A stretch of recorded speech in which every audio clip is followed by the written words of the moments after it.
What's up, folks? How you guys doing today? It is a Tuesday afternoon, and I felt like taking a break from work, so I made myself a cup of delicious Yorkshire tea, and I'm going to get into a little bit of stretching.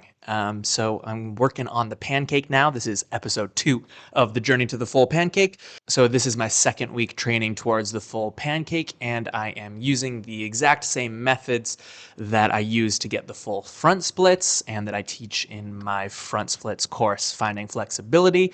And now I'm just applying them to a different pose that I haven't practiced as much before. So I'll be working on the pancake again, and because this is the second week, I'm still sort of easing into it. So I'm going to be pushing somewhat hard, but probably only like a 7 or 8 out of 10 or so. But today I thought it would be interesting to try to use some props for this. So when you're working on any sort of stretching, no matter what pose it is, one of the techniques you can do to get deeper into the pose is to utilize gravity to help force you into the position. So in the pancake pose, we can see that when I am doing this, right here, gravity is not pulling me into the pose at all. In fact, I'm actually having to use a little bit of strength to keep myself upright from like falling backwards as I feel a moderate stretch here. But then when I get down, the closer I get to the floor, the more gravity actually works on me. So that's just some simple physics there. But in order to make gravity work for you in the strongest way possible, the most direct way possible, you want your back to be as close to horizontal as possible. By the time you're able to do the full pancake and be completely horizontal, well, you've already achieved the goal, so there's nowhere actually more to go. So while you're working towards the pancake, it can be very useful to elevate your hips by sitting on something. So you can sit on absolutely anything as long as it's comfortable and stable. But today I'm going to sit on this thing, which is like a little wobble board that my partner uses to help rehab her ankle when she sprained it. But I think it'll be very comfortable to sit on. So I haven't done this before, but I'm keen to check it out. All right. Oh, yeah. Feels freaking great on the cheeks, let me say. All righty. And without further ado, let's get stretching.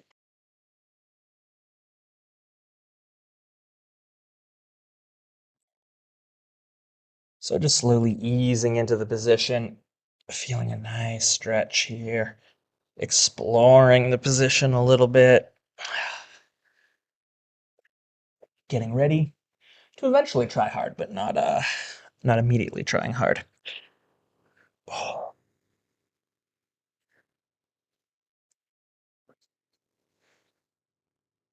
I can definitely tell that even with a slight hip elevation, I'm able to keep my back a little bit more straight and still get to sort of the same level of horizontalness. So it feels a little bit heavier, and it's applying a little bit more load to that low back that's getting stretched.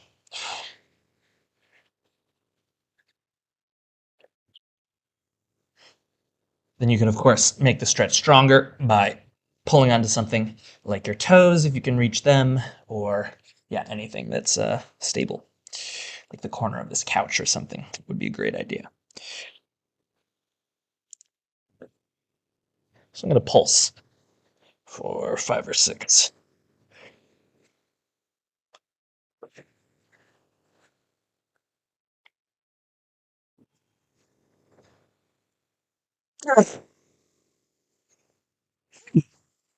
Yeah, that actually feels really good.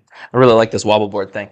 Would highly recommend it if you're sort of like me, where you're maybe intermediate at the pancake, but not yet advanced. If you're an absolute beginner, then this is going to be too low for you, and sitting on something like a large pile of books or something even more like a bench or an end table that's probably like 6+ inches off the ground is going to be a little bit more accessible for you. But for me, it works perfectly. What do you guys think of Yorkshire tea? Yorkshire Gold specifically. Worth it? Or is it too posh? Okay, feeling good. I'm going to do it again. But this time I'm going to do a slightly narrower leg angle. Whoa. just to feel the stretch a little bit different. Think about there. Maybe that's like 30.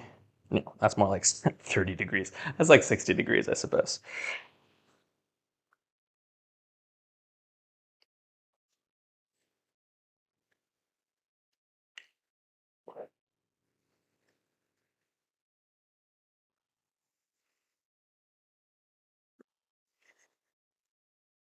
Mm. No. Oh, so here I'm really pulling with my quads to bring myself deeper and sort of like, I guess my abs maybe a little bit too. Although mostly I'm feeling it in my quads and direct fem.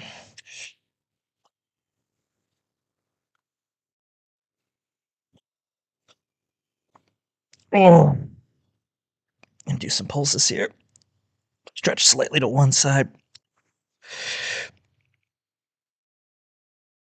Oh. Slightly to the other side. Oh.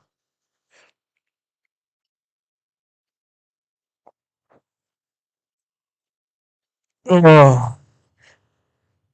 Oh. Oh.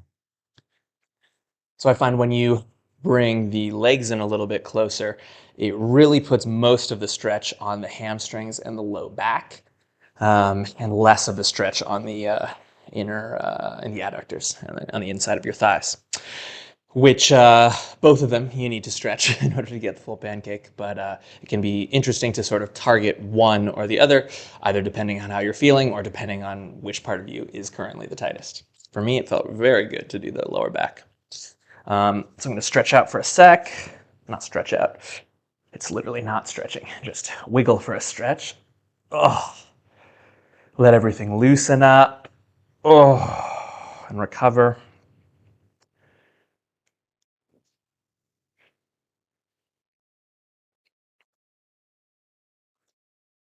All right, back to it. So I'm going to do a wide one this time and see if I can get a little bit deeper this time.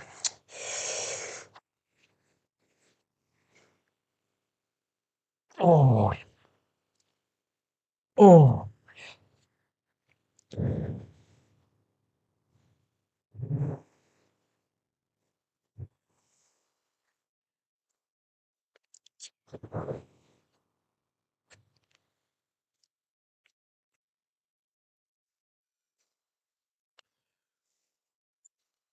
Ah.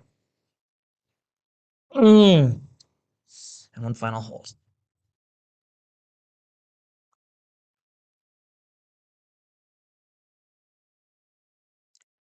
Oh. Okay. Yeah, that last one there was probably like an 8 out of 10 in terms of intensity. Yeah, that felt really good. As you can see, it does not take long to do these sessions. You can fit them in whenever. Like I said, I'm just taking a break from work and doing this.